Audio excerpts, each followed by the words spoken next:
Kelahiran kembali Dewa Abadi tanpa nama bab 461 bayangkan itu. Melihat Ri, Paman Acachia memeluknya erat-erat seperti biasanya sebelum menyerahkan Ri kepada kakak laki-lakinya. Raja Acachia menatap putrinya dengan ekspresi sedih di wajahnya. Tangannya yang besar menemukan jalannya ke rambutnya, menggosoknya dengan lembut. Tapi, Ri sepertinya tidak mempercayai semua itu, jadi dia melompat ke pelukannya, memeluk pinggangnya erat-erat. Clara sempat menegaskan bahwa ini adalah urusan keluarga. Jadi, bertentangan dengan keinginan Dion, dia menyerahkannya ke Venus dan Delia di bawah. Dia tidak ingin dia berada di lingkungan seperti ini tanpa dia, tapi mata dinginnya memberinya tatapan, aku tidak mau bergeming, jadi dia tidak punya pilihan selain menurutinya. Konon, Dion menemukan jalan ke kursi sofa dan duduk di samping Madeline dengan santai. Jelas tidak terganggu oleh suasana yang tampak aneh di dalam ruangan. Lionel datang untuk menyambut Madeline. Tapi, setelah beberapa interaksi yang kaku, dia kembali ke tempat duduknya. Dia tidak repot-repot menyapa Dion, tetapi di sisi yang sama, Dion tidak meliriknya sedikitpun. Di ruangan yang dipenuhi dengan garis keturunan yang luar biasa dan ikatan keluarga yang kuat, terlihat jelas bahwa Dion adalah orang yang aneh. Bahkan Madeline, yang mengira dirinya memiliki posisi yang sama dengan Dion, sebenarnya lebih terhubung dengan orang-orang ini daripada yang dia ketahui.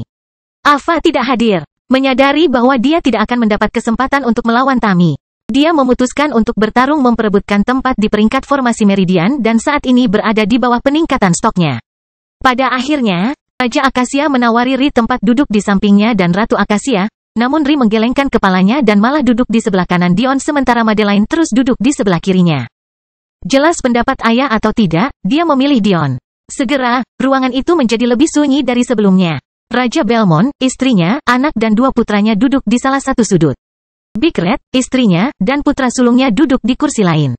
Raja dan Ratu Akasia duduk menghadap Dion, Ri dan Madeline. Dan yang tak kalah pentingnya, Paman Acachia berdiri dengan canggung di samping, berkonflik. Di satu sisi dia mencintai dan menghormati kakak laki-lakinya. Tapi, di sisi lain, dia pernah melihat langsung pria seperti apa Dion itu. Dia sudah membuktikan bahwa dia pantas mendapatkan Ri. Ini sama sekali tidak diperlukan. Apalagi bagi seorang ayah yang sudah absen lebih dari 10 tahun. Kamu tidak sopan jika tidak memberi hormat kepada mertuamu, bukan? Suara Raja Acachia akhirnya memecah kesunyian. Alis Ri berkerut, jelas ingin mengatakan sesuatu. Bukanlah kepribadiannya untuk menahan diri, bahkan jika itu menyangkut ayahnya sendiri. Tapi, sebuah tangan yang kuat menemukan jalannya ke tangannya. Dia mendongak dan menemukan Dion masih tersenyum. Madeline harus berusaha menahan tawanya. Dia sudah terlalu sering melihat senyuman ini. Tapi, apa yang belum pernah dia lihat adalah senyuman yang muncul di pihak yang kalah. Melihat kemesraan Dion dengan putrinya, tanpa disadari Raja Acachia membocorkan sebagian hasil budidayanya. Tapi, dia hanya bisa berpura-pura seolah tidak terjadi apa-apa ketika Dion tidak bereaksi. Apakah kamu tidak punya sesuatu untuk dikatakan pada dirimu sendiri? Itu tergantung. Jawab Dion. Tentang apa sebenarnya? Apakah ayah mertua saya adalah orang yang mampu mengakui kesalahannya? Atau apakah dia seperti orang tua lain yang saya temui yang berpikir bahwa jalannya adalah satu-satunya jalan? Ratu Acachia menghela nafas sambil mengalihkan pandangannya ke arah Raja Belmont. Sepertinya dia benar lagi. Ini bukanlah seorang anak kecil yang pernah merasa pantas untuk menundukkan kepalanya. Saya tidak ingat pernah setuju menjadi ayah mertuamu. Bibir Raja Acachia bergerak-gerak. Kamu adalah ayah Ri. Dia sudah menjadi istriku. Apakah Anda setuju atau tidak? Itu sudah menjadi fakta. Dion menjelaskan perlahan. Raja Acachia tetap diam, mengamati fitur Dion. Tapi, betapapun kerasnya dia mencari, dia tidak bisa menemukan rasa percaya diri yang goyah. Faktanya, ketika pandangannya beralih ke putrinya, yang dia temukan hanyalah senyuman kecil dan tatapan yang sepertinya hampir menunjukkan rasa hormat terhadap anak laki-laki ini. Beritahu saya, Raja Acachia berbicara, apa jawabanmu jika aku bisa berubah pikiran? Dan apa yang akan kamu jawab jika aku keras kepala seperti para tetua lainnya? Dion tersenyum. Jika kamu keras kepala, aku akan mengangguk dan setuju denganmu. Raja Acachia mengangguk puas sampai dia mendengar kata-kata Dion selanjutnya. Dan kemudian aku tidak akan pernah bergaul denganmu lagi. Ratu Acachia mendengus, menahan sedikit tawa bersama Raja Belmont. Jelas terlihat setidaknya mereka berdua bersenang-senang. Namun, jika Anda memiliki kemampuan untuk berubah pikiran, aku akan memberitahumu bahwa aku hanya bersikap kasar seperti seorang ayah yang tidak melihat putrinya selama 11 tahun, namun bersikeras agar putrinya datang untuk menyambutnya, bukan sebaliknya. Mata Dion bersinar dengan sedikit agresi yang menghilang secepat kemunculannya. Tidak mengherankan bahwa Ratu Acachia adalah satu-satunya yang keluar. Faktanya, senyuman kecilnya merupakan salah satu kejengkelan yang terpendam. Dia ingat berapa banyak air mata yang ditumpahkan Ri untuk pria ini. Namun dia tidak pernah memberitahunya kemana dia pergi, tidak pernah mengirim pesan apapun. Lalu suatu hari dia muncul kembali dalam keadaan sehat dan memiliki keberanian untuk membuat mereka datang kepadanya. Jika Dion cukup kuat, dia akan membiarkan tinjunya yang berbicara. Bukan kata-katanya. Raja Acachia membeku, matanya menjadi gelap. Apa katamu? Dion tidak menjawab. Jelas sekali bahwa Raja Acachia telah mendengar kata-katanya, dan dengan sangat jelas hal itu. Ratu Acachia tidak lagi terkikik, tapi dia tidak mengatakan apapun. Dia juga tidak puas dengan cara suaminya menangani situasi tersebut. Dia bahkan mencoba membuatnya tetap tinggal juga. Bicara pada ayah mertuamu sendiri seperti ini. Sudah jelas mengapa kamu hanyalah orang biasa dari sampah alam fana. Lionel berbicara dari sisi ruangan, dengan santai menyesap anggur rohani. Dion tidak peduli untuk menjawab, malah terus menatap ke arah Raja Acachia. Apakah kamu tidak akan menjawab? Atau apakah kamu hanya berbicara besar ketika kamu dapat menggunakan putriku sebagai tameng? Raja Acachia bertanya, menyelidiki lebih jauh. Menurut perkiraannya, Dion hanya berani karena dia tahu dia tidak akan pernah menyerangnya karena Ri. Pertanyaan yang tidak berguna. Mengapa saya harus repot-repot menanggapi salah satu dari anak-anak Belmont itu? Yang mereka tahu hanyalah ngiler melihat wanitaku dari kejauhan. Apakah Anda akan menanggapi orang-orang seperti itu? Elwing, adik Lionel mengertakkan gigi karena marah. Dia tidak mengatakan apa-apa, tapi Dion masih menyeretnya ke dalam hal ini. Tapi, dia telah menyaksikan prestasi Dion tidak seperti kakak laki-lakinya. Dia menghormati Dion yang tidak dimiliki Lionel. Karena itu, dia tidak berkata apa-apa. Namun Lionel tidak tampak gelisah di permukaan, tetap datar. Tapi, api perlahan-lahan mendidih di dalam dirinya. Raja Acachia mengangkat alisnya. Dari mana datangnya kepercayaan diri ini? Apakah menyontek benar-benar membuatmu merasa seolah-olah kamu punya alasan untuk mengatakan hal-hal ini? Ri berdiri tiba-tiba. Dion tidak curang, aku tidak percaya kamu akan mengatakan hal seperti itu. Menggandeng tangan Madeline, Dion juga berdiri. Saya pikir kita akan berangkat sekarang. Dion tersenyum. Ri terjebak. Dia mengira Dion meninggalkannya karena ayahnya, tetapi langkah selanjutnya menghancurkan semua itu. Veu Glass kecil, apa yang kamu lakukan hanya berdiri di sana? Dion mengulurkan tangannya yang bebas. Melihat putri mereka menghela nafas lega pada sesuatu yang sederhana seperti sebuah tangan membuat Raja dan Ratu Acachia sangat paham betapa dalam cintanya mengalir. Raja Acachia ingin meregangkan tubuh dan menghentikan Ri pergi, tapi tiba-tiba dia merasakan lengannya terjepit. Dia melihat ke sampingnya untuk menemukan istri yang sangat marah. Jangan berani-beraninya, kamu sudah berbuat cukup banyak. Gigi taring Kawa tumbuh dan matanya menyipit saat aura binatangnya meluap. Jelas sekali dia kesal, alis Raja Acachia berkerut. Tapi, dia juga berpikir terlalu berlebihan jika menjauhkan putrinya dari Dion. Jadi, dia menurunkan tangannya. Konon, kata-kata terakhir Dion hampir membuatnya menyesali keputusan itu. Bayangkan itu. Dion berbalik sebelum dia melangkah ke langit dengan Ri dan Madeline di sisinya, matanya menyala dengan nyala api hitam pekat. Seorang raja yang dianggap begitu mudah terpengaruh oleh opini publik. Tidak heran dibutuhkan rakyat jelata untuk menyelamatkan kerajaanmu. Raja Acachia hampir meledak. Namun, saat penglihatannya menjadi jelas, Dion, putrinya, dan putri baptisnya, telah tiada. Kelahiran kembali Dewa Abadi tanpa nama bab 462 kehilangan akhir. Setelah kembali ke bagiannya, Dion menyapa semua orang dengan senyuman. Dia menghela nafas lega melihat Clara baik-baik saja dan bahkan mengedipkan mata pada Ellie. Dia tidak akan salah mengira pancaran cahaya teman baiknya itu ada hubungannya dengan sesuatu yang tidak berhubungan dengan Delia. Tapi, ketika dia melihat Ri sedang tidak bersenang-senang, dia tidak bisa menahan diri untuk tidak memeriksanya. Lagi pula, mereka punya waktu 1 hari penuh sampai turnamen dunia yang sebenarnya dimulai. Ri, melihat Ri mendongak dengan tatapan mati di matanya, Dion merasakan jantungnya berdebar kencang. Dengan lambaian tangannya, keduanya menghilang dari pandangan. Clara sepertinya menyadari hal ini dan melihat ke arah Madeline dan mendapati dia sedang tersenyum. Clara tahu bahwa sesuatu telah terjadi, tetapi dia telah menjauhkan diri dari situasi tersebut dan merasa tidak pantas untuk menanyakannya. Meski begitu, dia tahu betul bahwa kepribadian Dion cukup kasar ketika berurusan dengan otoritas, jadi dia punya gambaran bagus tentang apa yang terjadi. Meski begitu, pikirannya mudah teralihkan oleh pertarungan yang dia lihat di monitor. Dengan kurangnya kultivasinya, mustahil untuk melihat apa yang terjadi dari jarak sejauh ini. Namun, ia sangat bersyukur pihak penyelenggara turnamen dunia memperhatikan hal tersebut.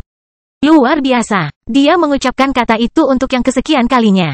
Kalau kamu bisa mempercayainya, kata Madeline sambil terkikik. Ini hampir sama lemahnya. Clara berkedip. Lalu bagaimana denganmu, Dion dan Ri? Kenapa kalian bertiga tidak bertengkar?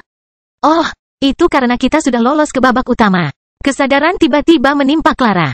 Ayahku selalu khawatir tentang bagaimana Dion akan berada di posisi terbawah untuk sekali ini. Sepertinya dia tidak menghabiskan banyak waktu di sana. Clara cemberut, dia ingin mengolok-oloknya.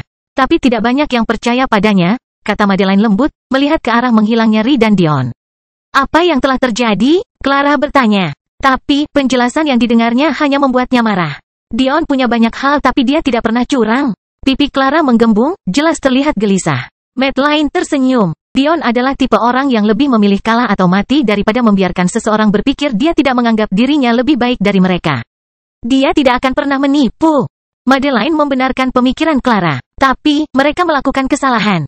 Clara melirik, memahami maksudnya dengan jelas. Mereka membuatnya marah. Ri duduk menghadap Dion, kepalanya bersandar di dadanya saat air mata mengalir dari matanya. Maafkan aku, Dion. Anda seharusnya tidak harus melalui hal itu. Dion tersenyum sambil menepuk kepala Ri. Apa maksudmu? Tidakkah kamu melihat betapa cantiknya ibu mertuaku? Saya sangat beruntung. Terlepas dari kondisi Ri saat ini, dia tidak bisa menahan tawa mendengar kata-kata Dion. Kamu tahu maksudku? Ah, jangan terlalu memikirkan hal itu. Ayahmu terlalu mencintaimu sehingga tidak bisa memisahkan aku dan kamu. Dan, terlepas dari apa yang kukatakan, aku tahu dia tidak akan pergi tanpa mengatakan apapun padamu tanpa alasan yang kuat. Sama seperti dia tahu putrinya tidak akan pernah jatuh cinta pada pria yang bisa selingkuh.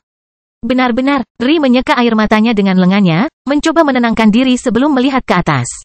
Tentu saja, Dion tersenyum, ini jelas bukan suatu kebetulan bahwa mereka kembali untuk turnamen dunia. Ini bukan suatu hal yang disengaja. Semuanya direncanakan. Aku hanya belum tahu apa rencananya. Meski begitu, saya yakin mereka akan memberitahu kami bila waktunya tepat. Tapi, aku masih menghajar pangeran pertama. Dia masih berpikir dia berhak atas Madeline-ku. Bayangkan berpikir Anda bisa menggoda wanita saya di depan saya. Dion mendengus, menarik Ri ke dalam pelukannya. Ri terkikik sambil mencium pipi Dion dan menikmati perasaan berada dalam pelukannya hingga dia benar-benar tenang. Aku tahu kamu akan membuktikan semuanya salah. Ri berkata dengan lembut. Sekitar setengah jam kemudian, emosi Ri akhirnya mereda. Tapi, saat itu, dia sempat memikirkan sesuatu yang aneh dengan tindakan ayahnya. Dion, bukankah seharusnya ayahku bisa mengetahui apakah kamu berbohong tentang selingkuh atau tidak? Mengapa dia mengatakan sesuatu yang seharusnya dia ketahui jelas-jelas salah? Dion tersenyum. Aku ingat suatu saat aku mengira hilangnya ayahmu ada hubungannya dengan kehancuran sekte Rusa Langit. Setelah melihat bagaimana menjadi empati sejati dapat membebani jiwa seseorang dengan Jade sebagai contoh utama. Saya pikir ayahmu mungkin pergi karena dia kehilangan kemampuan untuk menjernihkan pikiran dan melindungi kesehatan mentalnya. Ri mengangguk. Dia ingat berbicara dengan Dion tentang hal ini juga. Tapi, alasan dia tidak yakin 100% tentang teori itu adalah karena ibunya. Dia juga telah menghilang. Pada saat itu, buku batu besar tersebut belum digunakan untuk membersihkan empat sejati selama ribuan tahun karena tujuannya telah dilupakan. Dan karena sekte Rusa Surgawi telah tiada, tidak ada energi surgawi yang dapat menyembuhkan penyakit ayahku. Benar. Tapi, tahukah Anda apa yang dikatakan oleh guru besar saya ketika saya bertanya kepadanya mengapa dia tidak membaca pikiran saya pada waktu-waktu tertentu saja? Ri menggelengkan kepalanya. Dion tertawa. Bajingan tua itu berkata bahwa dia merasa terhina karena ditempatkan pada level yang sama dengan empat sejati lainnya dan dia bisa menyalakan dan mematikannya sesuka hati. Sebuah kesadaran tiba-tiba menimpa Ri. Maksud Anda, saya tidak bisa memastikannya. Tapi, menurutku ayahmu kemungkinan besar telah mencapai tingkat penguasaan sehingga dia membuka kemampuan untuk menghidupkan dan mematikannya. Meski begitu, tingkat penguasaannya tidak sebanding dengan guru agungku, jadi dia kemungkinan besar mempertahankannya agar dia bisa menjaga kewarasannya selama mungkin. Jika dia tidak melakukan ini, dia akan bingung bagaimana menangani masuknya emosi buruk. Ri terkikik. Kamu sangat jahat. Saya tidak mengerti apa yang Anda maksud. Dion menyeringai, mengangkat tubuh mungil Ri ke pantatnya dan menghiasi bibirnya dengan bibirnya. Namun tawa Ri belum berhenti. Mengangkat satu jari, dia meletakkannya di antara bibirnya dan bibir Dion. Berapa lama kamu akan membuat ayahku menderita? Saya tidak tahu. Kepalaku mendung. Saya pikir saya perlu beberapa ciuman lagi dari putrinya untuk menjernihkan pikiran saya. Sebenarnya, saat Paman Acachia menceritakan kisah Elvin, demi singkatnya, dia telah membaca banyak detail karena mengetahui bahwa Ratu Acachia sangat ingin bertemu Ri. Namun, saat ini, seiring berjalannya waktu, dia baru saja mulai menjelaskan secara detail masalah tersebut. Semakin banyak Raja Acachia mendengarkan, semakin mendidih darahnya. Wajahnya berubah menjadi merah pekat sehingga Ratu Acachia dan Raja Belmont hampir terbelah saat menertawakannya. Menantu yang baru saja dia anggap sebagai penipu dan rakyat jelata adalah murid terakhir dari sekutu lamanya. Dia menemukan empati sejati berikutnya di kerajaan mereka. Dia telah membersihkan makam kuno mereka. Dia mendapatkan 3 teks kuno. Dia menjadikan penjaga mereka sebagai pengawalnya. Dan yang terburuk, dia bisa membersihkan True Empates. Ratu Acacia berguling di sofa sambil tertawa histeris. Jelas-jelas tidak seperti wanita. Jelas dari mana Ri mendapatkan sebagian besar kepribadiannya. Sepertinya, dia menyeka air matanya, mencoba mengatur napas. Kamu harus meminta maaf kepada menantu laki-lakimu jika kamu menginginkan bantuannya. Bahkan Big Red pun kehilangan sikap seriusnya, mencoba yang terbaik untuk menahan tawanya. Namun, dia sangat gagal dalam hal itu. Sosoknya yang sangat besar dan biasanya tabah, praktis tertawa terbahak-bahak. Itu adalah hal yang tidak pernah diharapkan orang untuk dilihat dari kepala klan pembunuh yang begitu ditakuti banyak orang. Anda, Raja Akasia melampiaskan amarahnya pada adiknya. Kenapa kamu tidak memberitahuku tentang hal ini sebelumnya? Paman Acacia menggaruk bagian belakang kepalanya, sudah kubilang dia telah membuktikan dirinya layak. Kamu seharusnya percaya padaku. Raja Belmont menarik napas dalam-dalam, akhirnya menghentikan tawanya. Aku juga sudah memperingatkanmu, teman lama. Bukankah sudah kubilang kamu akan kalah? Kelahiran kembali Dewa Abadi tanpa nama bab 463 menunggu. Raja Acacia adalah orang yang sangat sombong. Faktanya, dilihat dari pintu masuknya, siapapun tahu bahwa kesombongannya mencapai tingkat yang sama dengan Dion. Bahkan di masa mudanya, ketika ia belum menyadari perwujudannya, ia memiliki kepercayaan diri yang diolok-olok banyak orang hingga ia membuktikan dirinya. Jadi, tidak mengherankan bagi siapapun bahwa hari itu tiba dan berlalu tanpa dia meminta maaf. Namun Dion tidak khawatir. Dia menghabiskan 1 hari bersantai bersama istri-istrinya. Tertawa, bercanda, dan makan seperti sudah bertahun-tahun tidak makan. Tapi, mereka yang mengenalnya bisa melihat api di matanya. Dia tidak sabar menunggu hari ini berakhir. Sepertinya kamu bersenang-senang. Ava duduk di samping kakak laki-lakinya, Arios.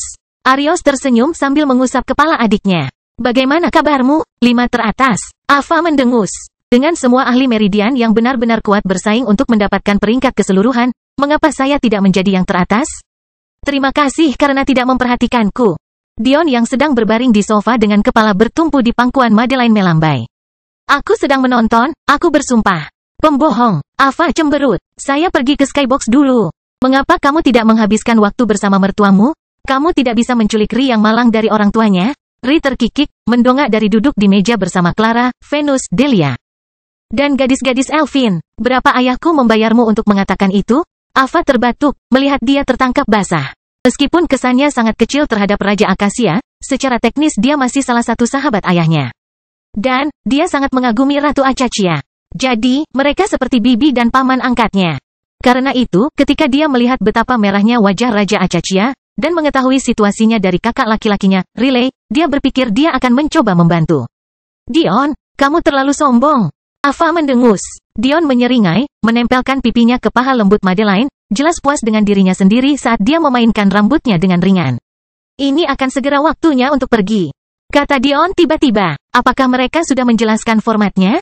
Biasanya cara pengaturannya, Arios mulai menjelaskan, apakah ribuan sisanya dibagi menjadi 10 tanda kurung. 1 tanda kurung untuk masing-masing 10 besar. Sayangnya, tahun ini, mereka berbicara tentang 10 besar yang sebenarnya, jadi mungkin tidak mengejutkan bagi Anda bahwa yang mereka maksud adalah peringkat 2 hingga 11.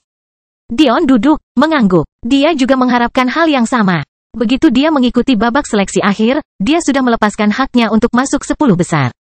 Pada dasarnya, semua orang secara praktis telah memutuskan bahwa turnamen round robin terakhir akan masuk dalam 10 besar.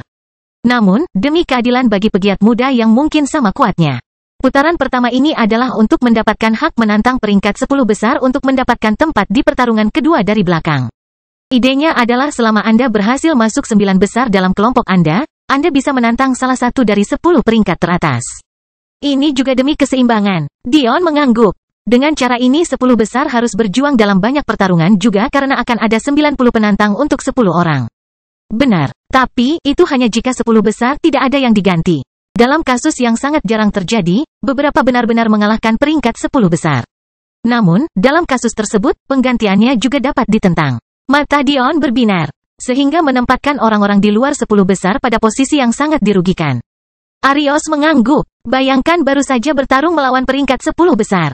Jika Anda mengalahkan mereka, kemungkinan besar itu tidak mudah. Karena, jika ya, kemungkinan besar Anda sendiri akan masuk 10 besar. Dengan sedikit atau tanpa istirahat, kamu bisa ditantang segera setelah pertarungan itu.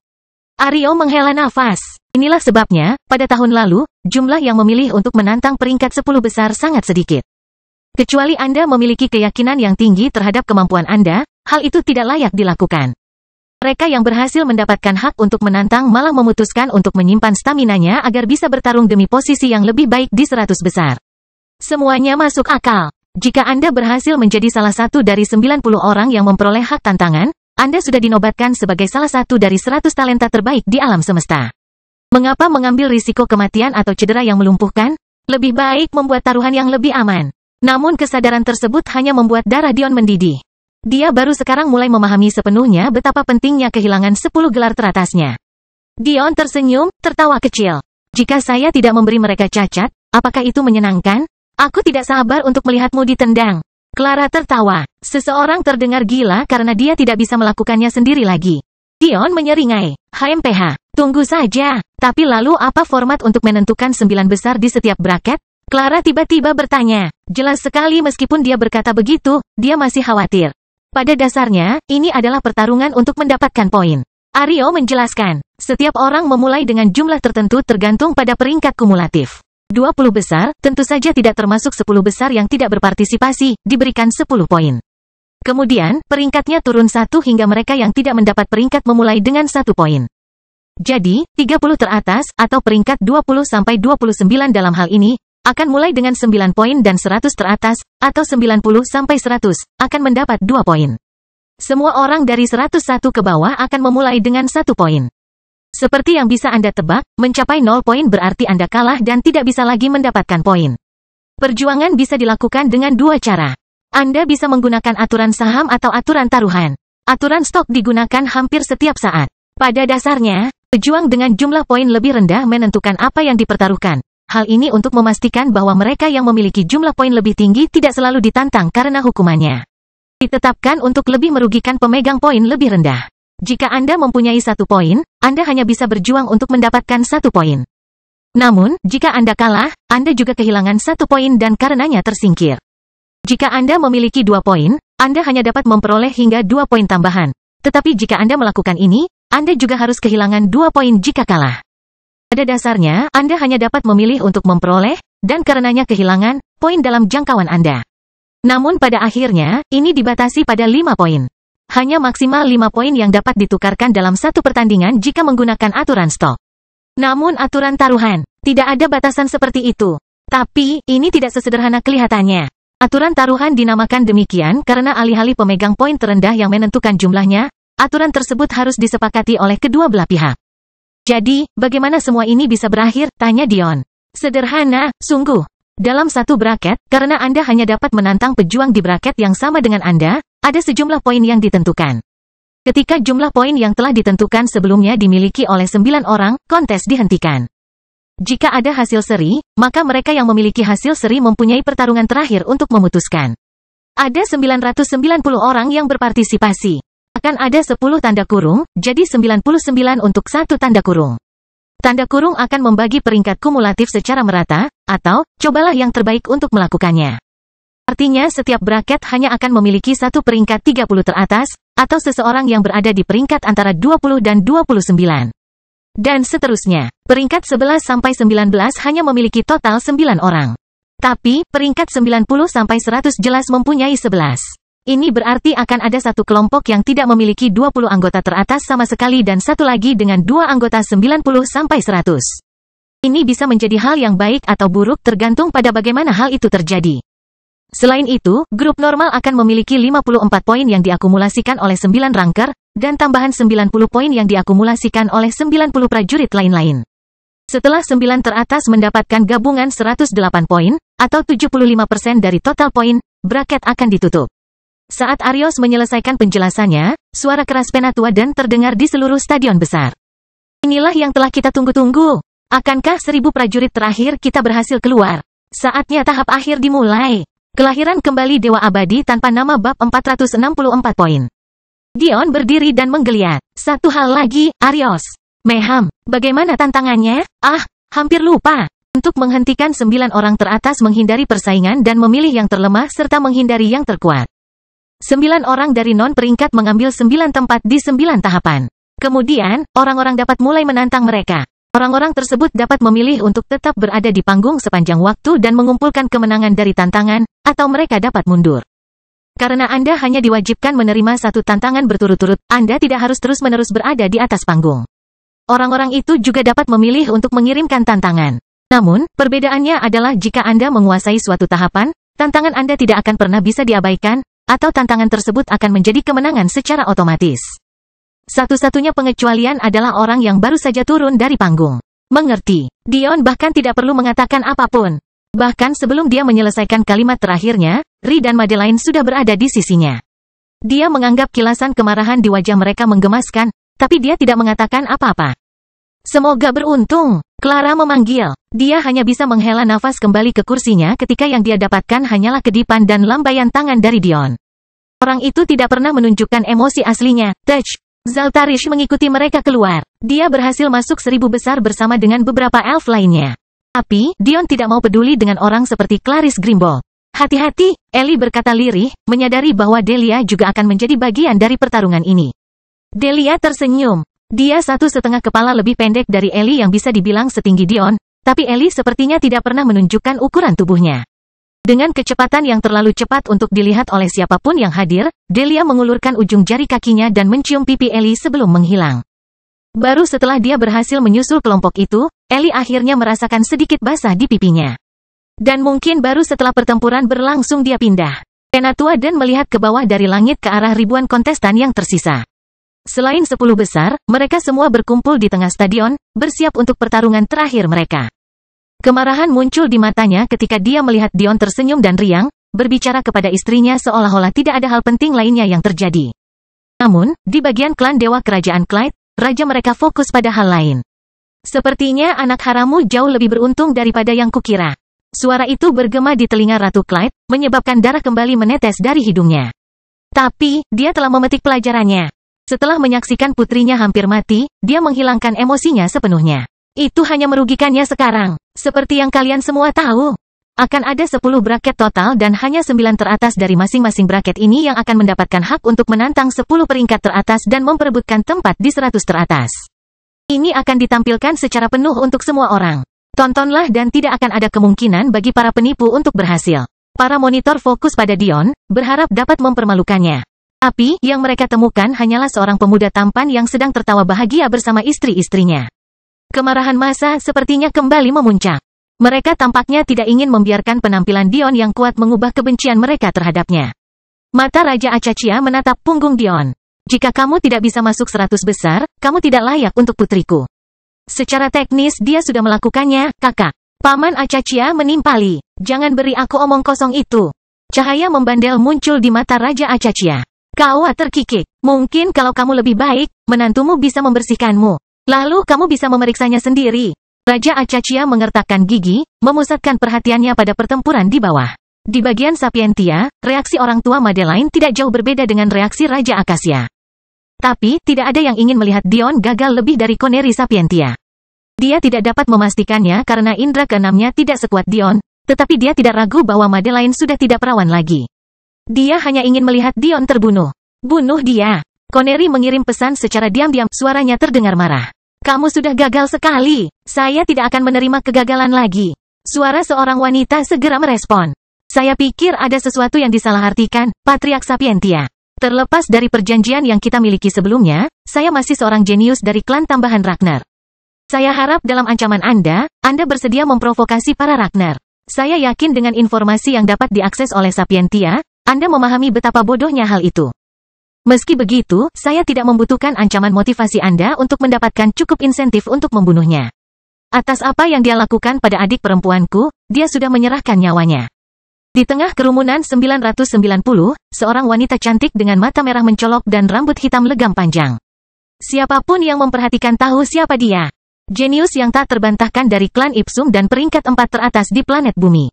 Apa maksudnya? Itu berarti dia menempati posisi di antara 20 besar kumulatif. Dia tidak diragukan lagi adalah salah satu ahli paling kuat yang mengambil bagian dalam putaran ini dan dia hanya memiliki satu tujuan dalam pikirannya, bunuh Dion. Semuanya harap alihkan perhatian kalian ke monitor di depan kalian. Sebentar lagi, 99 nama akan muncul. Ini akan mewakili anggota kelompok pertama kita. Jika Anda memperhatikan nomor yang akan muncul di samping nama, ini mewakili titik awal Anda dan selama pertandingan, akan mewakili akumulasi poin Anda. Penatua dan berbicara. Dalam sekejap, nama-nama itu muncul. Jelas sekali bahwa ini akan menjadi kelompok normal karena hanya ada satu anggota di setiap tingkatan. Di bagian paling atas daftar terdapat nama yang dikenal semua orang. Angka 14 pada peringkat kumulatif, angka 13 pada peringkat kumulatif sebenarnya, dan angka cantik yang tidak jauh dari angka 6 yang dikenal di seluruh alam semesta. Konon, dia masih termasuk di antara 4 bangsawan junior di bumi, yang dikenal luas sebagai orang terkuat kedua setelah Pangeran Lionel Belmont. Iris ipsum 10 poin namun, sebelum Penatua dan bahkan mengizinkan para sukarelawan untuk mengambil tempat di 9 tahap, sosok yang sangat dikenal telah muncul di tahap paling tengah. Dia menguap, meregangkan lehernya saat dia mendengar letupan yang memuaskan bergema di tulang punggungnya. Di sana, seorang anak laki-laki dengan celana olahraga berguling hingga betisnya dan t-shirt putih bersih berdiri, senyumannya telah menghilang. Tidak ada seorang pun di stadion ini atau bahkan di alam semesta yang menonton yang tidak mengetahui siapa pemuda ini. Iblis pengecut satu pet, menurutku tidak ada di antara kalian yang keberatan jika aku mengambil tempat ini, kan? Kelahiran kembali Dewa Abadi tanpa nama bab 465 terjadi. Penonton tidak tahu bagaimana perasaan Dion yang begitu bersemangat dan tahu bagaimana mengatasi kurangnya senyumannya. Ri dan Madeline saling berpandangan sebelum menggelengkan kepala. Ia bahkan belum mengucapkan selamat tinggal.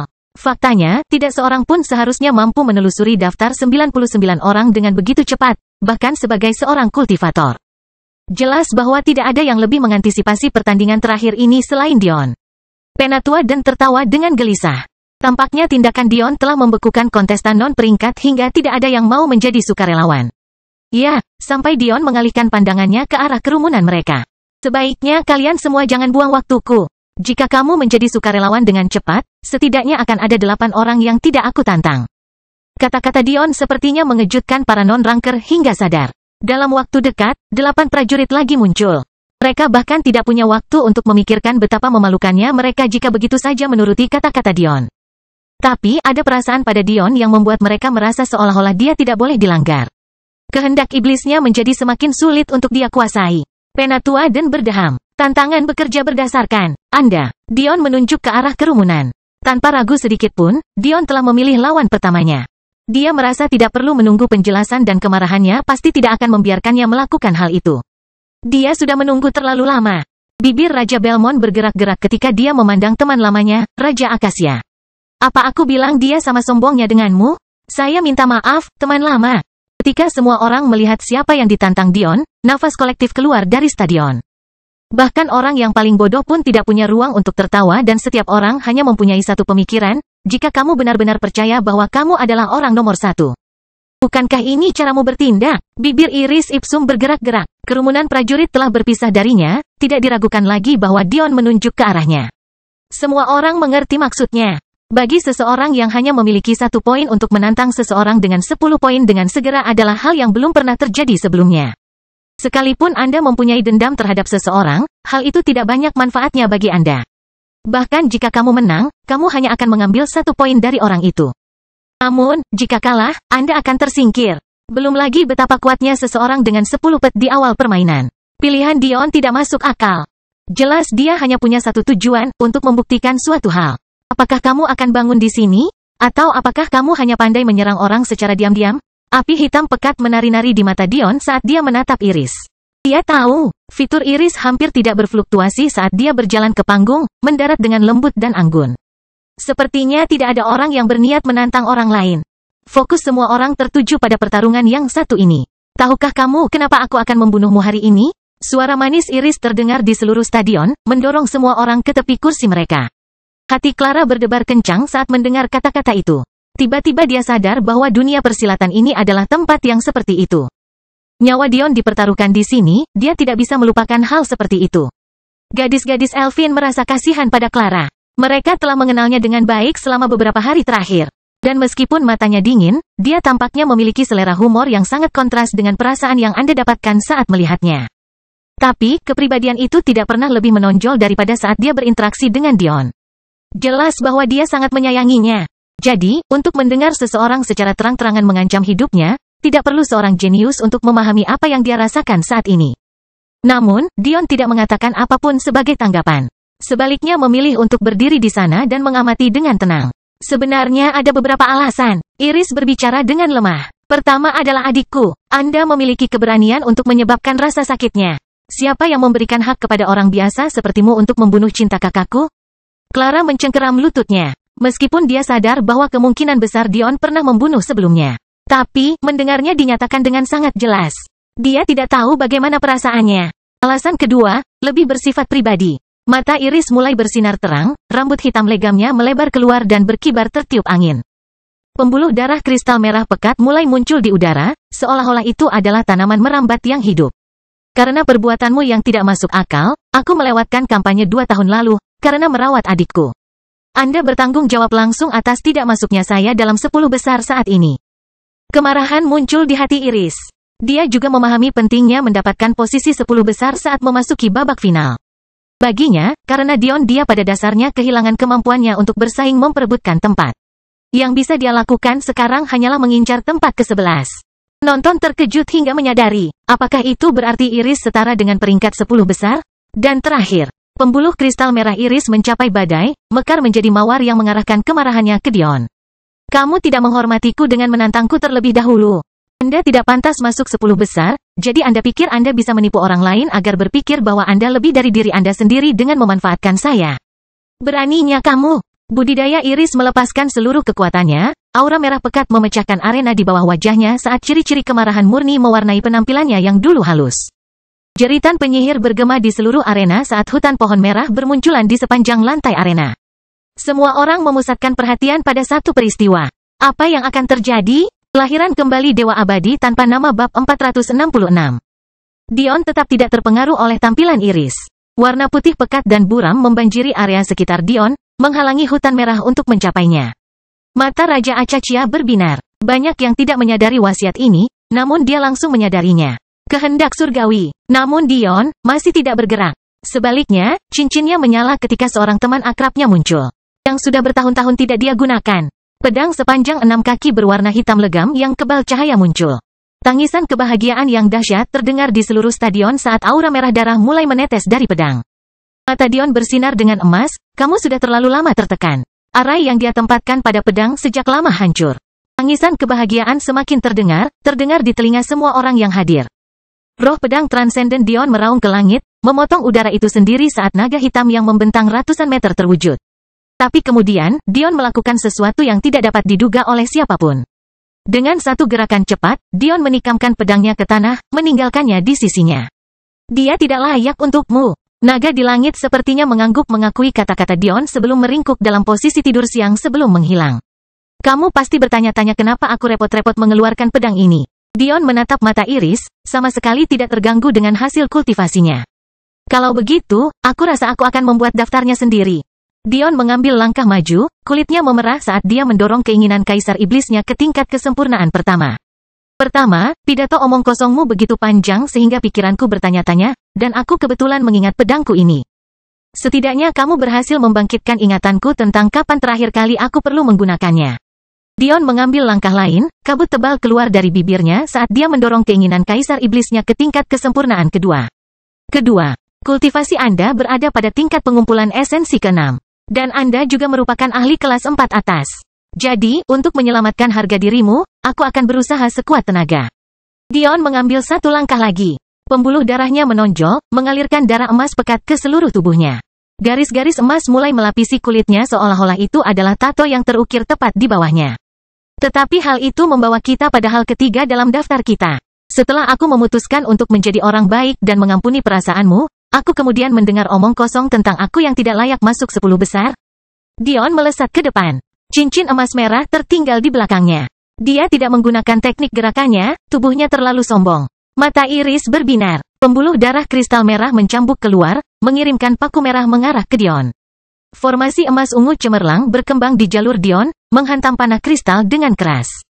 Hujan warna merah, ungu dan emas menghujani arena. Tapi, keindahan itu hilang di tengah keramaian. Mereka duduk di ujung kursi mereka, berniat melihat bentrokan para jenius. Iris tidak tinggal diam. Lengannya terentang karena menyadari ancaman yang ditimbulkan Dion. Kisah Ipsum, hutan penyihir, hutan merah berkumpul, mengirimkan cabang-cabang dengan niat membunuh yang tajam ke arah Dion. Tidak ada yang lebih familiar bagi Dion selain kristal ini. Dia telah menghabiskan waktu berbulan-bulan berjuang melawan rasa sakit yang ditimbulkannya. Tapi, hal itu memberinya pemahaman yang mendalam tentang apa isi surat wasiat itu. Itu adalah wasiat kristal tipe bumi. Namun, berbeda dengan versi Dion yang bertujuan untuk amplifikasi, versi ini memiliki peran pelestarian. Sebagus kedengarannya, ternyata tidak. Kristal merah ini tidak akan berhenti sampai targetnya terbungkus seluruhnya. Bahkan bagian terkecil pun seperti parasit yang akan menempel dan tumbuh. Hanya ada satu alasan mengapa warnanya merah. Itu adalah lintah penghisap darah. Sayap meledak dari punggung Dion saat dia bentrok dengan Iris. Mawar kristal muncul di telapak tangannya, menghilangkan kekuatan serangan Dion. Iris terbang mundur dengan keras, matanya melebar karena terkejut saat lengannya bergetar hebat di bawah kekuatan tangan Dion. Keterkejutan mewarnai wajah orang banyak. Iris, nomor 2 yang tak terbantahkan di bumi, sempat kalah di bursa pertama. Tapi, Dion tidak mau memberinya waktu istirahat. Sayapnya mengepakkan satu pukulan, mengirimkan badai angin yang akan menerjang stadion di bawah dan menghancurkan panggung. Dalam sekejap, dia muncul di atas sosok terbang Iris. Pembuluh darah emas di lengannya menonjol saat dia mengepalkan tinjunya di atas kepalanya, aura emas merah pekat menetes darinya saat dia membanting ke bawah. Darah mengalir dari mulut Iris, tubuhnya mengalah ke dalam karena tekanan. Penglihatannya menjadi kabur saat suara tulang rusuknya yang memuakkan bergema di seluruh arena. Sayap Dion mengepak lagi, membuat ratusan peserta yang menonton di bawah terbang. Iris tidak bisa berbuat apa-apa. Masalahnya adalah kurangnya fleksibilitas. Meski dia suka menyombongkan diri, dia hanya tahu satu keinginan. Tapi, keinginan surgawi Dion menembusnya seolah-olah itu tidak ada. Mengapa? Karena Dion telah menghabiskan 2 bulan dengan keinginan ini untuk hidup di dalam dirinya. Tidak ada yang mengetahui kelemahannya lebih dari dia. Iris bahkan belum menyentuh lantai arena sebelum lutut Dion menyentuh wajahnya, membuatnya terbang ke atas sama kerasnya dengan saat dia jatuh ke bawah. Tidak, Rose Ipsum, adik perempuan Iris menangis dari kejauhan. Bagaimana dia bisa mengenal adiknya? Seseorang yang sangat dihormati dan ditakuti akan berada di pihak yang mengalami kehilangan seperti ini? Dion tidak menunjukkan sedikit pun belas kasihan. Terbang ke atas dan menangkap Iris dengan rambut hitam legamnya yang panjang. Nyala api hitam pekat mewarnai matanya saat kemarahan mendalam terus muncul di hatinya. Ini tidak cukup. Iris menarik belati melengkung dari pinggulnya, mengiris pergelangan tangannya sebelum memotong rambut yang dipegang Dion dengan satu gerakan cepat. Darah mengalir dari tangannya, tapi jatuhnya tidak jauh. Sebaliknya, itu mengkristal menjadi 2 bilah pengorbanan yang dia pegang di salah satu tangannya. Kekikan yang terdengar dari teknik Iris tidak bisa lagi dianggap sebagai jeritan seorang penyihir. Tidak diragukan lagi itu adalah Banshee. Iris menusukkan kedua bilahnya ke dadanya di bawah tatapan kaget dari kerumunan, mengiris ke bawah dengan keras dan merobek pakaiannya. Dia telanjang sesaat sebelum darah melapisi dirinya begitu cepat sehingga dia menjadi seperti orang yang sama sekali berbeda. Jubah kristal merah menghiasi dirinya saat rambut hitam legamnya berubah menjadi merah marun. Sebuah tongkat panjang muncul di tangannya. Sepertinya terbuat dari kayu tetapi memegang berlian merah besar di ujung depannya saat tubuhnya melengkung mengikuti keinginan alami dari cabang-cabang pohon. Suara pekikan Iris meningkat saat kristalnya meledak hingga mencapai tingkat niat. Tapi, itu tidak berhenti di situ. Seseorang dengan pikiran, yang punya hati. Satu dengan tubuh, darah merembes dari mulut Iris, tapi darah itu tampak berkilauan di udara seperti kristal sebelum hal lainnya. Kisah Ipsum, penyihir merah. Kelahiran kembali Dewa Abadi tanpa nama bab 467 kamu. Armor kristal merah Iris tampak memekik. Gerakannya mengingatkan kita pada kuku yang menggores papan kapur. Kedua matanya menjadi jurang merah tua saat darah merembes darinya. Apapun yang dia lakukan, sangat merugikan dirinya sendiri. Tapi, dia tidak lagi peduli. Di kejauhan, di bagian yang sama dengan Ragnar dan Kefesitas, ibu pemimpin klan pembantu Ipsum bergetar hebat. Dia tahu betul apa teknik ini. Ada alasan mengapa Iris, meski jenius, hanya mengetahui satu keinginan. Kristal merah akan tidak alami. Itu dipupuk melalui pengorbanan darah dan seringkali membutuhkan ritual rasa sakit yang tak terkira untuk bisa maju. Meski begitu, sebagai imbalannya, Anda bisa memahami sebuah wasiat yang sangat dekat dengan hukum tertinggi. Tapi, itu hanya terjadi saat masih dalam taraf kemauan. Saat keinginan ini melangkah ke tingkat niat, ia mengalami perubahan konformasi. Sebagai wasiat yang diciptakan, wasiat kristal merah bekerja seperti sebuah teknik. Itu memiliki langkah-langkah penguasaan yang memberikan imbalan yang lebih baik. Tidak seperti kemauan alami yang seringkali hanya meningkatkan keluaran tenaga, kristal merah mengubah sifat fundamentalnya. Sayangnya bagi Iris, bukan itu yang terjadi padanya. Dia secara artifisial meningkatkan keinginannya menjadi suatu niat dengan menggunakan teknik pengorbanan. Dengan demikian, dia memperoleh peningkatan kekuatan yang terkait, namun, tidak ada perubahan mendasar yang mendasar. Dua pasang sayap Dion mengepak di langit saat dia melihat ke bawah pada sosok Iris yang masih jatuh. Kemejanya robek, memperlihatkan sisi tubuhnya yang diperban, tapi dia sudah terbiasa mengabaikan rasa sakit yang membakar di dalam dirinya. Setelah mengambil keperawanan Madeline, rasa sakit di sisi tubuhnya telah berkurang karena peningkatan budidaya tubuhnya. Tapi, sepertinya penyembuhan penuh hanya mungkin terjadi jika dia menembus level tubuh Sein. Sesuatu yang sangat mustahil untuk saat ini. Aku senang kamu memutuskan untuk berusaha sekuat tenaga. Suara Dion menembus pekikan, sepertinya tanpa susah payah. Di dalam kotak Sapientia, Esther mengangkat kepalanya. Setelah berabad-abad bekerja dengan musik, bagaimana mungkin dia tidak tahu apa yang sedang terjadi? Musik tingkat niat. Dengan begini, lanjut Dion, saya tidak akan banyak mendengar alasan. Iris sepertinya sedang tidak dalam kondisi pikiran yang sehat. Pendarahan dari matanya semakin meningkat seiring berjalannya waktu dan armor kristalnya mulai retak dan sikapnya runtuh karena suara kuat Dion. Tapi, tongkat yang dia pegang di tangannya tampak semakin bersinar. Babak 1. Tahap 3. Kehendak Kaisar Iblis. Kesempurnaan. Pembuluh darah emas mengamuk di seluruh tubuh Dion, otot-ototnya bertambah besar sebelum mengembun. Kulitnya memerah saat detak jantungnya semakin kencang hingga bisa didengar oleh semua orang yang hadir.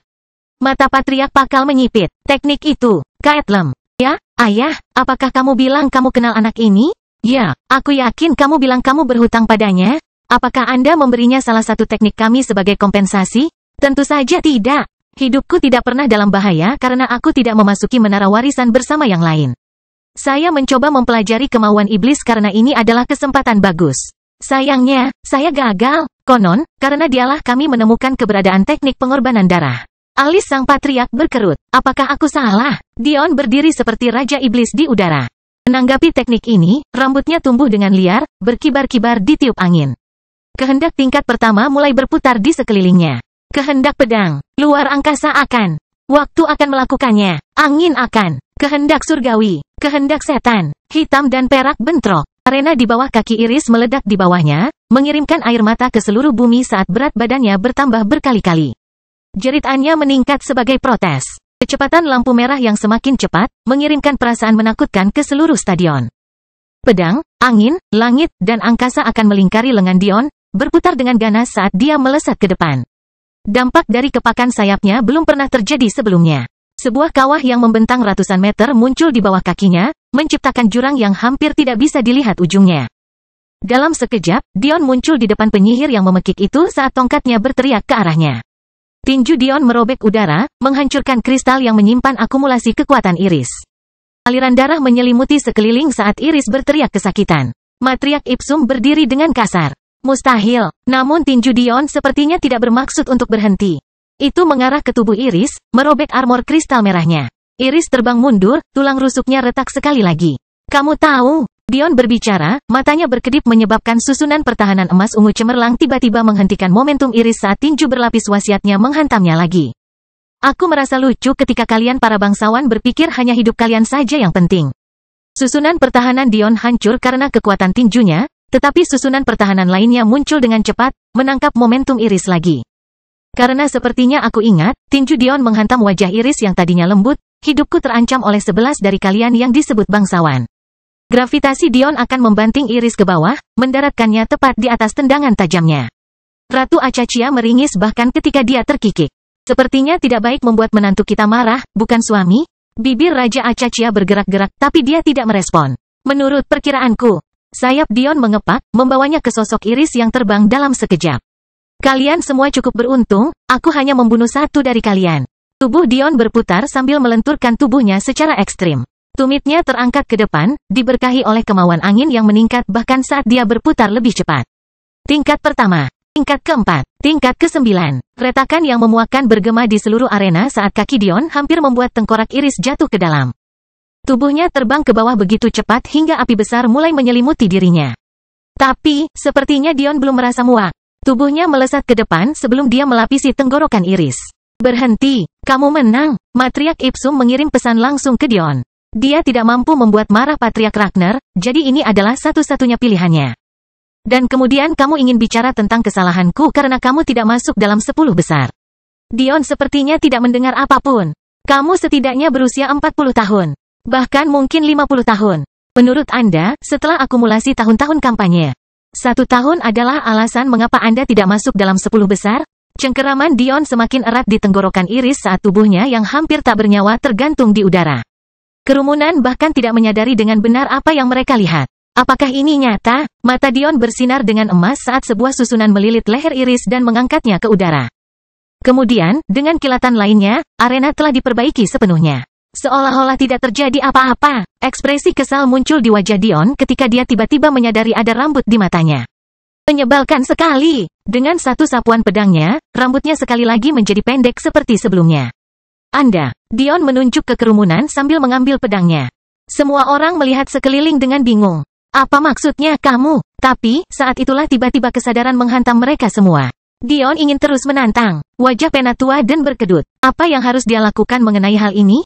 Monitor berkedip-kedip. Nama iblis pengecut melonjak ke atas. Iblis pengecut 2 poin. Kelahiran kembali Dewa Abadi tanpa nama bab 468 perbedaan.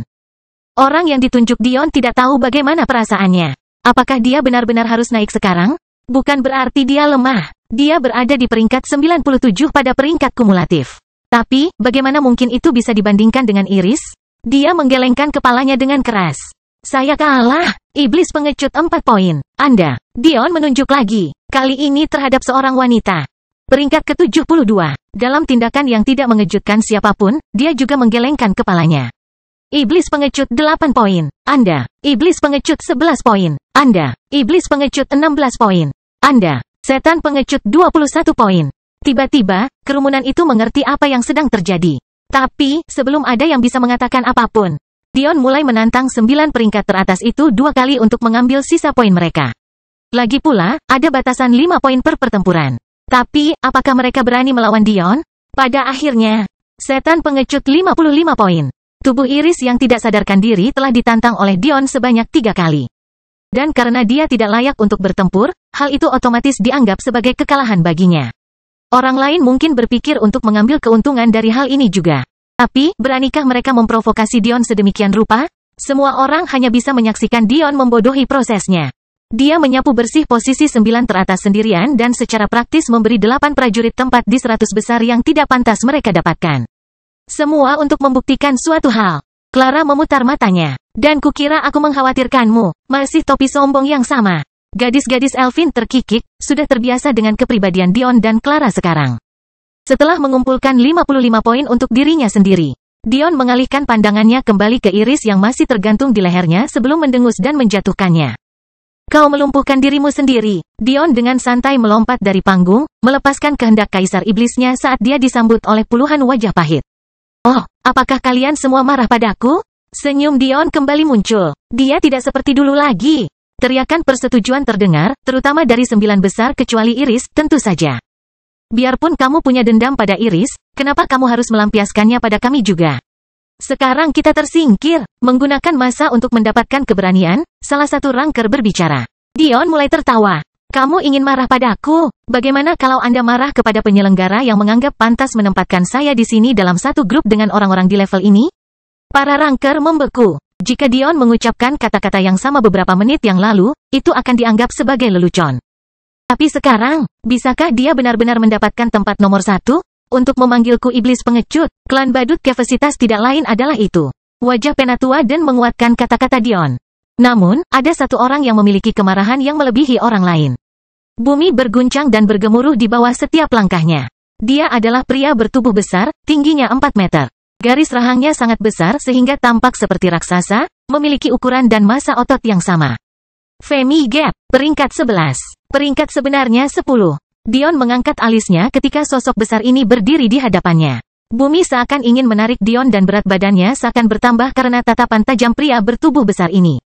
Gravitasi semu akan terjadi, menarik. Dion memikirkan hal ini bahkan ketika kakinya tenggelam ke dalam tanah di bawahnya, membuatnya tampak lebih pendek dari sebelumnya. Alasan dia marah sudah jelas. Dia telah menghabiskan seluruh karirnya dalam 10 besar sampai dia mendapat kejutan seumur hidup beberapa bulan yang lalu. Kemarahan itu tidak hilang bahkan ketika dia mengetahui bahwa Dion kemungkinan besar adalah seorang penipu, itu hanya membuatnya ingin menghancurkan apa yang disebut jenius ini. Tapi sekarang Dion praktis meludahi wajahnya. Menyebut penyelenggara sebagai badut sama seperti mengatakan dia berada di 10 besar tidak lebih dari sebuah lelucon. Bahwa dia belum mendapatkan tempatnya. Dan jika Kevesitas cerdas, dia akan diusir. Apakah kamu butuh sesuatu? Mata Dion berbinar, jelas tidak terganggu oleh perbedaan ketinggian. Saya datang ke sini untuk memastikan bahwa sayalah yang Anda tantang untuk mendapatkan tempat di 10 besar. Suaranya dalam dan kasar, seolah ada batu yang bergesekan di tenggorokannya. Dan mengapa aku melakukan itu? Apakah kamu seorang pengecut? Dion menggaruk bagian belakang lehernya yang gatal. Mengapa melawan seseorang yang tidak pantas masuk 10 besar membuktikan keberanianku? Pembuluh darah Femi Gap menonjol. Kemerahan pada kulitnya. Rencana saya adalah menantang si nomor 1 palsu sejak awal. Saya di sini bukan untuk menghibur kalian dan saya juga tidak peduli untuk membangun ketegangan Anda.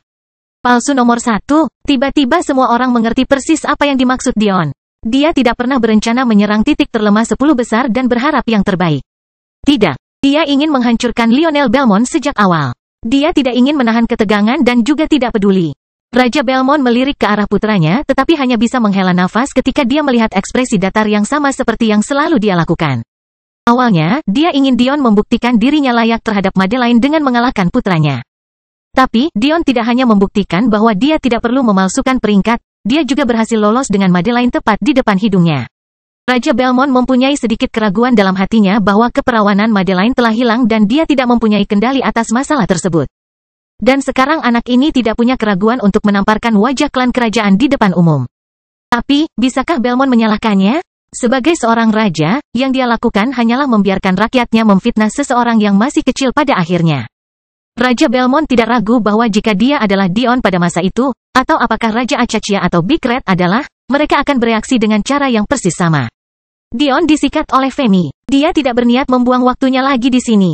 Tapi, dia kemudian mengatakan sesuatu yang membuat Dion membeku. Kalau begitu, jangan salahkan aku karena mempersulit istri dan temanmu. Dion menoleh ke belakang. Permisi, Femi tiba-tiba merasa seolah-olah dia telah jatuh ke dalam jurang neraka.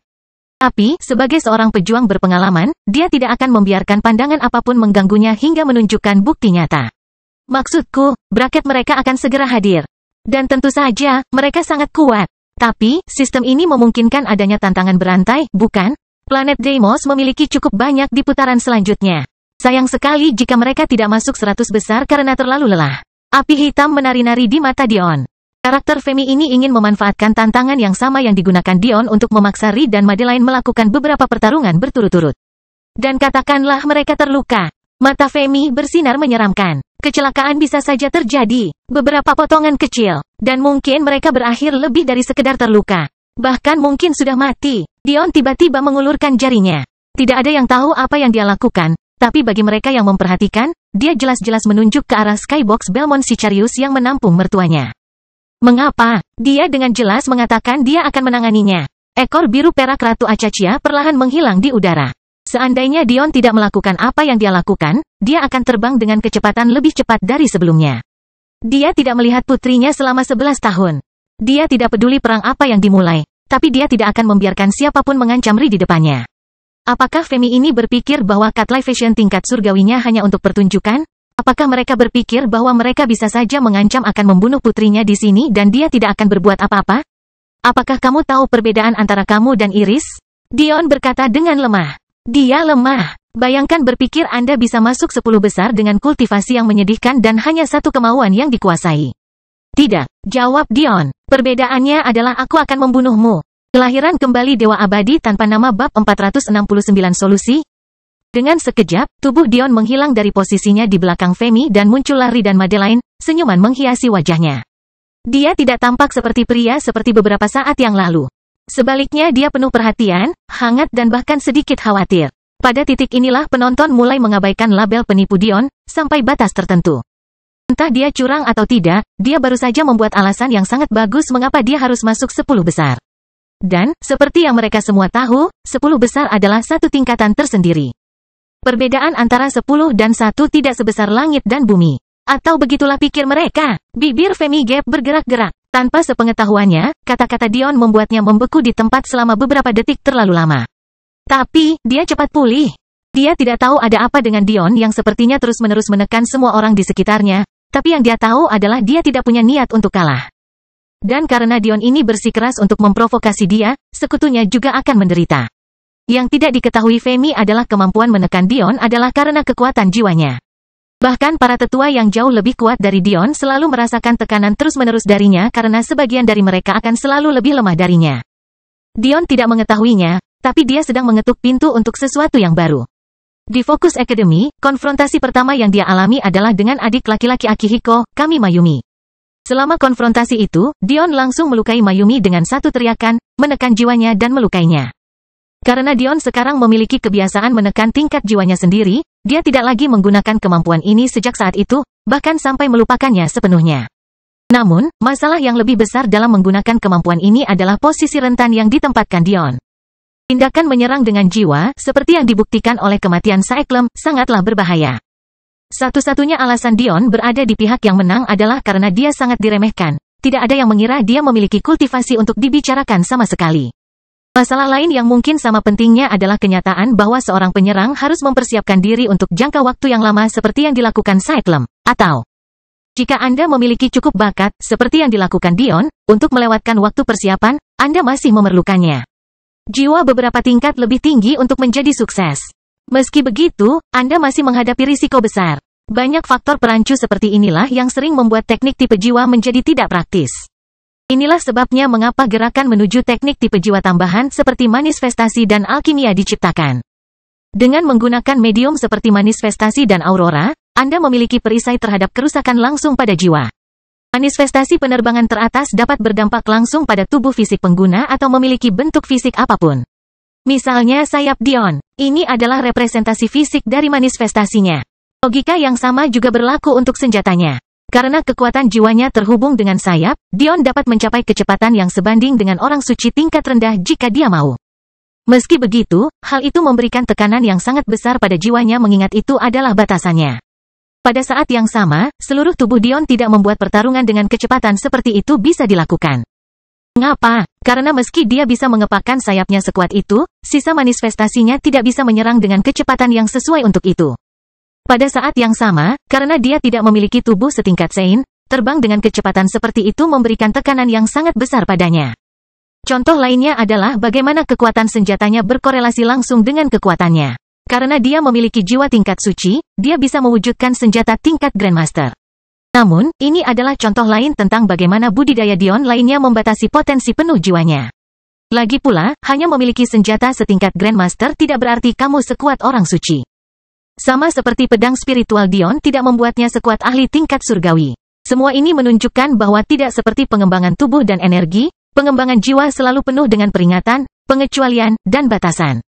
Dan sayangnya bagi Dion, dia adalah yang paling berbakat dalam aspek ini dengan budidaya tubuh dan energinya yang sepenuhnya rata-rata. Faktanya, jika kumpulan meridian Dion belum ditempa, siapa yang tahu berapa bulan hingga bahkan tahun yang dibutuhkannya untuk mencapai pertengahan tahap formasi meridian? Jangankan 108 meridian terbuka. Pada akhirnya, inilah mengapa Dion menekan kemajuannya ke tahap pengumpulan esensi. Dia membutuhkan lebih banyak pemahaman. Dan, jika dia tidak bisa mendapatkannya, dia setidaknya harus mendapatkan dasar yang paling kuat. Berbeda dengan pengembangan tubuh, pengembangan energi sangat sensitif terhadap perubahan terkecil. Meski begitu, ini adalah Dion. Berapa banyak kemungkinan solusi yang sudah ada dalam pikirannya? Bagaimana mungkin dia bisa seperti orang lain yang berpikir bahwa jiwa adalah yang paling tidak berguna dari ketiga disiplin ilmu? Apakah pengembangan tubuh atau energi secara langsung meningkatkan kecerdasan Anda seperti yang dilakukan jiwa? Apakah pengembangan tubuh atau energi memungkinkan Anda menulis hukum alam semesta? Apakah pengembangan tubuh atau energi memberi Anda pemahaman tentang alam semesta yang hanya bisa diimpikan oleh sedikit orang? Jawabannya adalah tidak, untuk setiap pertanyaan. Jadi, bagaimana jiwa bisa menjadi tidak berguna? Kakak pertama senior Dion telah gagal. Guru agungnya telah gagal. Tuannya telah gagal. Faktanya, setiap ahli yang pernah hidup telah gagal. Masing-masing dari mereka telah gagal mencapai tujuan kedua dari belakang yaitu membiarkan jiwa berkembang dan menunjukkan kemampuannya yang sebenarnya. Jadi, mengingat betapa sombongnya Dion, mengapa dia tidak berpikir bahwa tugas ini tidak terselesaikan untuk dia tulis sebagai solusinya? Kelahiran kembali Dewa Abadi tanpa nama bab 470 Kerang. Apakah kamu baik-baik saja? Ri bertanya cemas sambil meraih perban Dion. Sebagiannya terkoyak karena sayap Dion, tetapi karena posisinya, sebagian besar selamat. Namun menyadari hal ini, Dion mengulurkan tangan, merobeknya sepenuhnya. Penonton seakan memperhatikan setiap aksi Dion. Dan sepertinya dengan kemenangannya baru-baru ini, jumlah penggemarnya semakin tidak proporsional. Bukannya tidak ada yang memperhatikan betapa tampannya Dion sebelumnya. Tapi itu adalah sifat yang biasanya diabaikan oleh pria di dunia persilatan kecuali mereka kuat, sesuatu yang biasanya tidak harus dihadapi oleh wanita. Namun, setelah membuktikan dirinya, dia tidak kekurangan pengagum seperti teguran Ri. Untuk suara jeritan yang mencapai jauh ke bawah, jelas ada banyak sekali. Madeline terkikik. Sepertinya mereka ingin menambahkan suami kita ke daftar pelamar pria. Senyumannya cerah bahkan saat dia membantu Ri membersihkan luka Dion dan membalutnya kembali. Tangan kecil Ri meluncur di atas tubuh ramping Dion seolah-olah mengatakan bahwa dia adalah miliknya sebelum dia menggeram dengan marah. Namun Dion hanya memperhatikan Ri dan Madeline. Kalian berdua harus berhati-hati, oke? Saya bisa mengancamnya sebanyak yang saya mau, tapi saya ragu hal itu akan mengubah segalanya. Terlepas dari itu, hanya untuk kata-katanya saja. Dia meninggal. Madeline mengangguk. Saya peringkat 19 dan Ri peringkat 27. Jika beruntung, kita akan ditempatkan di grup yang sama. Itu akan mengurangi tekanan. Dion mengangguk. Meskipun dia berusaha mengendalikan tindakannya untuk mengurangi dampak buruknya, akan selalu ada orang di luar sana yang lebih peduli pada kejayaannya sendiri daripada nyawa sebagai jaminan. Apa yang pernah dilakukan Ri dan Madeline terhadap karakter Femi ini? Bukankah dia akan mampu melawan Dion jika dia menunggu? Semakin Dion memikirkannya, dia semakin marah. Hai! Tangan kecil Madeline menyentuh pipi Dion. Kami juga pejuang. Ri mengangguk setuju. Baik dia maupun Madeline belum berusaha sekuat tenaga. Dan, selain itu, budidaya ganda dengan Dion juga memiliki manfaat besar bagi mereka. Lagi pula, bagaimana bisa berkultivasi ganda dengan seorang suci tidak? Melihat istrinya, Dion mengangguk. Baiklah, namun di tribun, ada topik lain yang diperdebatkan selain peringkat Dion dalam daftar pelamar pria, dan itu adalah senjata Dion. Para ahli tidak menyadari betapa menakjubkannya senjata itu.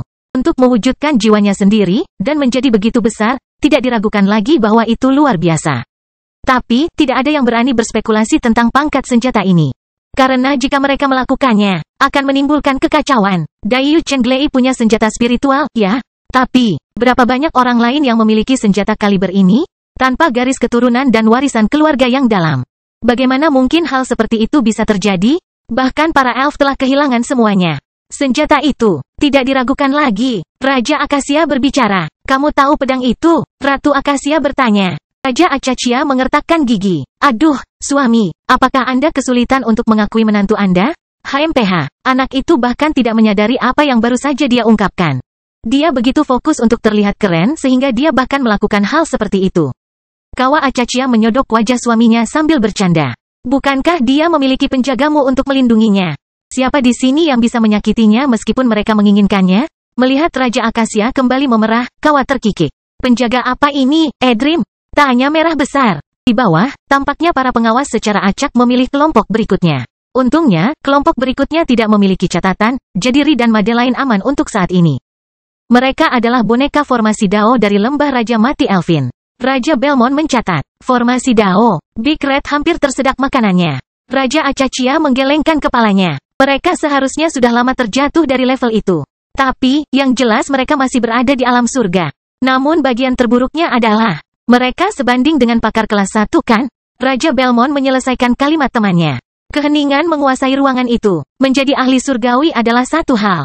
Tapi, menjadi ahli langit kelas 1 benar-benar berbeda. Bahkan di ruangan ini sekarang, selain Kawa, mereka semua paling banyak berada di posisi ketiga atau kedua. Ini karena meskipun mereka semua jenius, mereka dibatasi oleh buruknya budidaya di alam semesta ini. Kawa cukup beruntung dibesarkan di alam semesta yang sama sekali berbeda, sehingga bakatnya tidak dibatasi. Tapi, bahkan mereka pun merupakan pengecualian. Kebanyakan ahli langit di alam semesta ini adalah ahli kelas 4 yang sangat tua yang berhasil mendapatkan keberuntungan untuk menerobos. Aku tidak bermaksud menghujani parademu lagi, kawan. Raja Belmont berdehem. Tapi Madeline dan Ri sama-sama ahli kelas 1. Apa? Kepala Raja Acachia tersentak. Dia merasa penglihatannya menjadi kabur. Ada perbedaan besar antara hanya menjadi pakar kelas 1 dan pakar puncak kelas 1. Tapi, bukan itu yang membuat Raja Acachia kesal. Jika hanya mereka berdua yang kebetulan berada pada level seperti itu, hanya ada satu faktor penghubung. Dion. Bahkan Ratu Acachia pun terkejut. Apa kamu yakin? Bagaimana dengan Dion? Raja Belmont mengangkat bahu, saya tidak yakin dengan pengembangan energinya. Dia sepertinya tidak pernah memanfaatkannya secara langsung, sepertinya hanya berguna baginya untuk menyeimbangkan kekuatan tubuh dan jiwanya. Tapi jiwanya, aku tidak bermaksud terlalu menggodamu, suamiku, tapi jiwanya tidak jauh dari sebanding dengan kita. Apa maksudmu? Saya sudah memindai kekuatan jiwanya. Dia berada di level panggung Middle Foundation yang sangat sedikit. Dion tentu saja merasakan Raja Acacia memindai jiwanya. Tapi, meski melanggar etika, dia sudah memaafkannya karena dia adalah ayah Ri. Konon, Dion telah belajar dari Ulu. Jadi, dia menurunkan jiwanya ke tingkat yang lebih besar.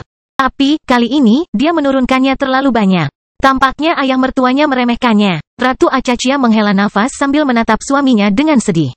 Raja Acacia dulunya adalah seorang jenius di antara para jenius dan persepsinya melampaui hampir semua orang.